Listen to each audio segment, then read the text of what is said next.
Hey guys, this is 012 Boku, and I'm coming at you with another movie review, and this time I'm going to be bringing you, yep, you guessed it if you can't see it, it is Thunderball. Thunderball. The next movie in the 007 James Bond series, which is the fourth installment. It once again involves Spectre and their nefarious ways of doing things. They're still trying to get Bond after, now two films, and the fourth one up to the ante, I believe, in my opinion, in quite a few ways. And this one, once again, stars Sean Connery, as you can see on the cover. Sean Connery has reprised his role for the fourth movie, and at this time he is definitely very good in the role. He does enjoy doing it. Knows the character inside and out. Sean Connery has added so many things to the character, and in Thunderball, he's not much different. He goes on a long way of trying to figure out what's going on in Thunderball, trying to track down the villains. Notices there's a French Air Force agent who actually gets killed towards the beginning of the movie, and they also find out towards the end that he had a sister in this movie who's actually by the main female lead, who I will get to in a minute. And he goes after Emilio Largo in this movie, who is a member of Spectre, who works as, I believe, he's the #2 agent for Blofeld, so he's Blofeld's second in command, if you like, for many ways. So it's fun to see Sean Connery back in Thunderball. It's good to have him. Great movie. He does a lot of good underwater stuff and a lot of neat action, great puns, great clips. Sean Connery basically at his best. And sadly, pretty much at his last best, where he enjoys doing the character before something happens in the next film where he gets annoyed and they have to pay him a whole heck of a lot of money to come back in Diamonds Are Forever. But we will get to that one by that point. There's also, let's see, Claudine Augier, who is the main female lead, who I forgot what her name is. Let me find that out for you guys in a moment. But yeah, she plays the sister of the brother who is killed at the beginning of the movie, and she's with Largo because she's forcing her to be with him so that she will do what Largo needs. So that they're forcing, apparently, or they're telling her they're forcing the brother to be with her so that they don't kill the brother. If you know what I mean. I know I'm not saying that probably right, but they're forcing her to be with them so they don't kill the brother. So apparently the brother does what he needs to do, but the brother was already killed by Spectre. So there you go. So he's just telling her a bunch of things to have her be with him. And I'm about to find out the name of that person right now. So let's see. Aha, there we go. I think I've gotten it. Apologize, guys. I know I'm good, but I always can't remember every character's name. Oh, come on. Come on. Alright, this looks really cool. Oh, Domino. That's her name, Domino. And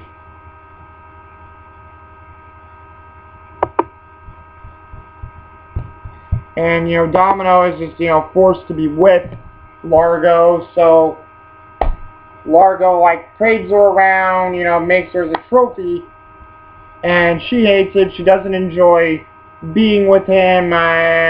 She knows she gets everything, but she'd rather be with the real man, which is why she falls for Bond, and Bond uses Domino to get what he needs in this movie to get to the nefarious plans of Emilio Largo and Spectre, which I will get to in just a second, because that leads us to Adolfo Celli, who is played by, let's see, oh yeah, once again, Emilio Largo, who is the main villain. And apparently everybody is frightened of Largo. He has an intimidating presence, is like an intimidating man. Once again, he's second in command only to Blofeld, and he has the classic eye patch look that they make fun of in Austin Powers with number 2. And believe it or not, like I said, Blofeld has numbered his agents, as we've learned from Russia with Love, so Largo is number 2, so, you know, joke for number 2, and number 2 actually being Emilio Largo, hey. But, you know, he plays the character really good, just like Claudine Auger, who does a decent job, and Connery, who does a good job as Bond still. But Adolfo Celli, you know, really gives off the intimidating presence. Really, you know, sounds like he's calculating, cold. He definitely knows what he's doing and knows how he has to do it. And what Largo plans is Domino's brother, who they kill, who was the pilot, was carrying a special jet that was carrying 2 thermonuclear missiles. And the assassin who took out Domino's brother also sneaks on with facial reconstruction of Domino's brother, and he gets on the plane, assassinates all the other pilots on the plane, crash lands in the ocean, and Largo's supposed to get this assassin out. But Largo ends up killing him because the assassin demanded way too much money, so Spectre removes him from, you know, from the side of things. And to be put on top of that, more than likely, you would have Largo take the missiles, and he's holding them within one of his big boats. He's got this supercharged speedboat that can go very fast at top speeds. And what Largo and Blofeld do is they give messages to the CIA, British intelligence, MI6, you know, everywhere around the world, saying, you know, if you don't pay us this amount of money, we're going to launch these bombs at an unspecified time, and, you know, you will not know what country or what area we're going to do this in, so be prepared to pay us or face the consequences. So it really is a heinous plan by Blofeld and Emilio Largo in this one. And also, once again, I must point out, we still don't know who's playing Blofeld. It's still Anthony Dawson and I believe Michael Bollinger doing the voice, standing in for all that. So, because this movie is directed once again by, I think it's, Terence Young. So Terence Young, who did the story for this one, or the directing, my bad. So that's, you know, Emilio Largo in a nutshell. You also have Luciana Paluzzi, Luciana Paluzzi, who plays Fiona, who is a femme fatale pretty much in this movie, and as a femme fatale, she helps out Emilio Largo with his nefarious plans, making sure things goes the way. And when Bond starts getting close to Largo, she basically goes to stop Bond and keep on at bay, keep him centralized, keep him away from the operation. And she'll do it by any means. Like at one point, her and Bond are sharing a car together, and she's going at top speeds while trying to talk sensually to Bond, but it's more of an intimidation thing, which I believe Bond, you know, catches up on, and, you know, they're going at it once again. And Luciana Paluzzi,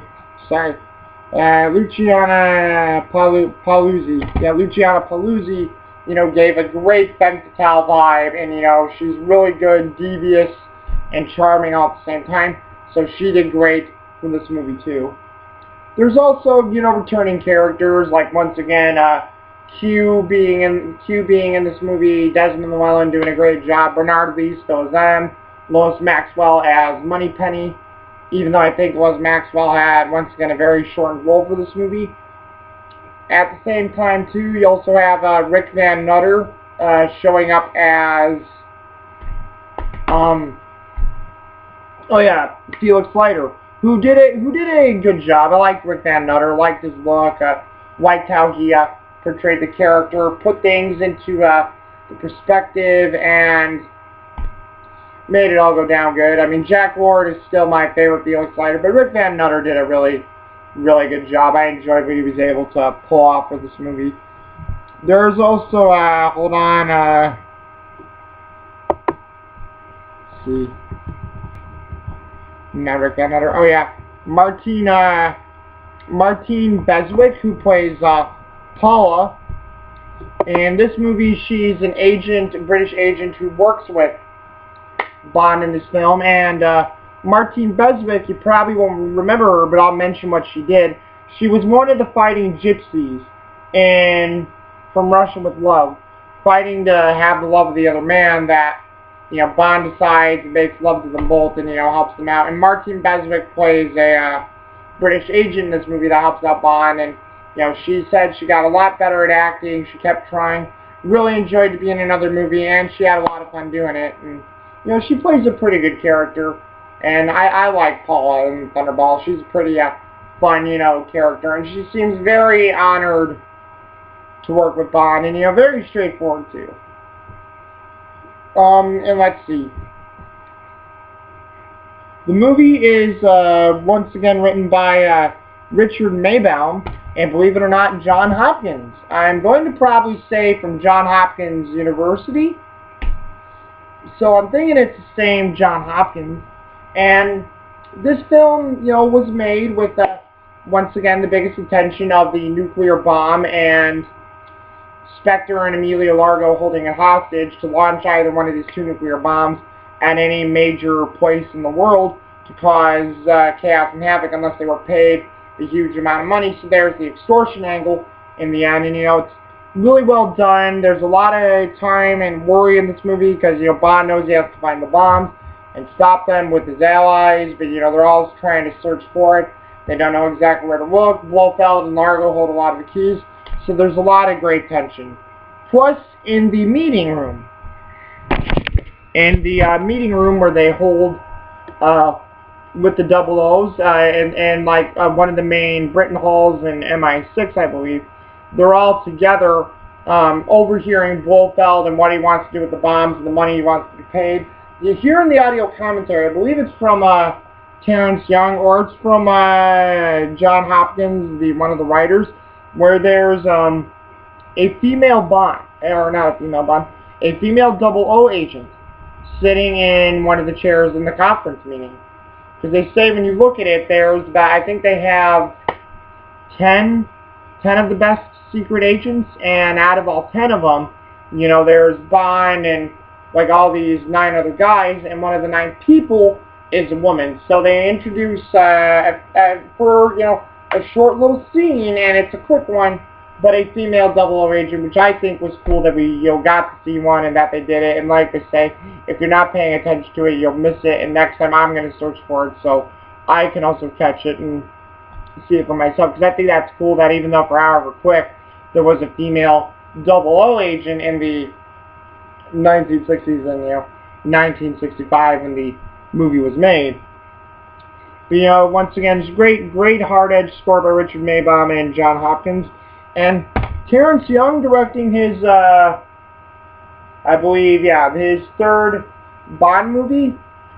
Did a great job. It was huge in scope, great work, really worked through things, and just brought once again a ton of flavor and great will to the piece of Thunderball. So you got to give him hats off for that. In many ways, Terence Young said where Dr. No was the great establishing film, and From Russia with Love was the great, drama action flick, he mentions how Thunderball here is the most ambitious film that he did, and biggest, because of all the scenes in the underwater fights, the choreography, the characterization, the different things that happen in this movie, the different interactions between the action, the characters, like who's going to be in what scene and where. I mean, Terence Young went in, sorry, guns blazing and everything all full and good. So, you know, it's amazing to see how he did that himself. So, you know, it's great stuff. And I have to say, another good theme and score by John Barry with Thunderball. Very entertaining, great stuff, you know, just well put together. It's another great score. So thumbs up to John Barry there for another great one. And overall, this is Thunderball once again. I give this movie I believe I gave it like either 8.9 or 9 out of 10. And it's very deserving because it's a great movie, almost has everything you need, and it is so enjoyable that you get a kick out of it. So, you know, what did you guys think of Thunderball? Is this one you like, or, you know, not down the line? Once again, have you seen any of the Bond films? If you haven't, I would suggest start watching them. And till then, this is 012 Boku coming at you with another movie review, and I will talk to you guys later, alright? Okay, talk to you then.